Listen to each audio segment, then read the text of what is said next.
Assalamualaikum warahmatullahi wabarakatuh. Perkenalkan nama saya Ajeng Jara Silvi.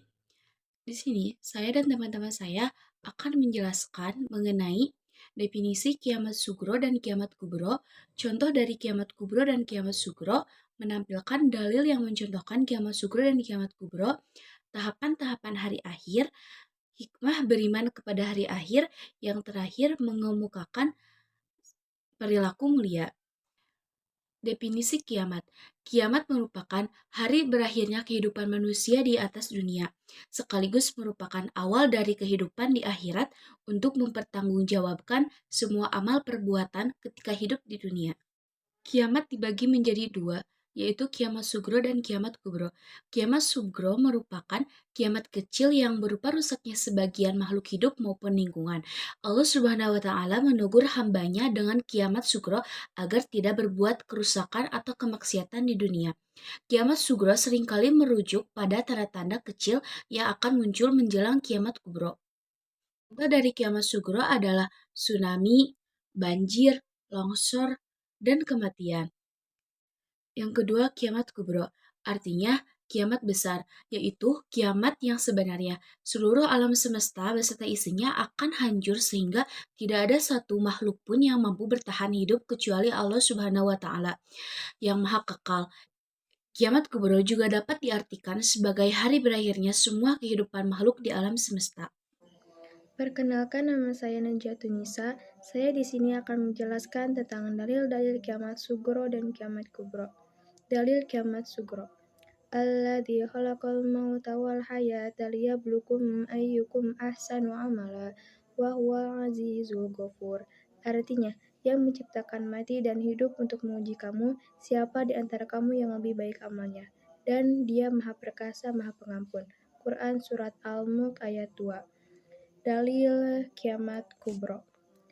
Idza syamsu kuwirat wa idzan nujumu kadarat wa idzal jibalu suyirat. Artinya, apabila matahari digulung, apabila bintang-bintang berjatuhan, dan apabila gunung-gunung dihancurkan. Quran Surat At-Takwir ayat 1-3. Perkenalkan, nama saya Andini. Di sini saya akan sedikit menjelaskan tentang tahapan-tahapan menuju hari akhir. Yang pertama, yaitu Yaumul Barzah, atau bisa disebut juga dengan alam barzah. Yaumul Barzah merupakan hari penantian manusia di alam kubur setelah meninggal dunia. Yang kedua, yaitu Yaumul Ba'ats, atau bisa disebut juga dengan hari kebangkitan. Hari kebangkitan merupakan hari di mana seluruh manusia yang telah meninggal dunia dibangkitkan kembali atau dihidupkan kembali setelah hancurnya alam semesta. Yang ketiga, yaitu Yaumul Masyar, atau bisa disebut juga dengan Yaumul Hasyir. Yaumul Masyar merupakan tempat di mana berkumpulnya seluruh umat manusia yang telah dibangkitkan dari alam kuburnya. Yang keempat, yaitu Yaumul Hisab, atau bisa disebut juga dengan hari perhitungan amal. Setelah dikumpulkannya di padang mahsyar, seluruh amal perbuatan manusia akan diperiksa dan diperhitungkan, baik itu amal kecil atau sesederhana apapun yang dilakukan, akan dihitung secara teliti tanpa tertinggal satupun. Yang kelima, yaitu Yaumul Mizan, atau bisa disebut juga dengan hari penimbangan amal. Setelah amal perbuatan manusia dihitung pada Yaumul Hisab, selanjutnya yaitu Yaumul Mizan, di mana amal perbuatan manusia akan ditimbang dengan secara seadil-adilnya tanpa ada seseorang yang dirugikan. Yang keenam, yaitu Yaumul Sirat, atau bisa disebut juga dengan hari melewati jembatan. Yaumul Sirat merupakan hari manusia melewati jembatan bernama Sirat, yang menuju surga dan membentang di atas neraka jahanam. Yang ketujuh, yaitu Yaumul Jaza, atau bisa disebut juga dengan hari pembalasan. Setelah amal manusia ditimbang dan dihitung, manusia akan mendapat balasan sesuai dengan apa yang telah mereka perbuat. Saya Rahma, saya di sini akan menjelaskan hikmah beriman kepada hari akhir dan memberikan contoh akhlak mulia, berperilaku baik dalam kehidupan sehari-harinya, karena kita harus yakin di setiap perbuatan pasti akan ada balasannya di hari akhir kelak. Terus senantiasa berhati-hati dalam menjalankan perintah Allah, jangan sampai kita melanggar perintah Allah.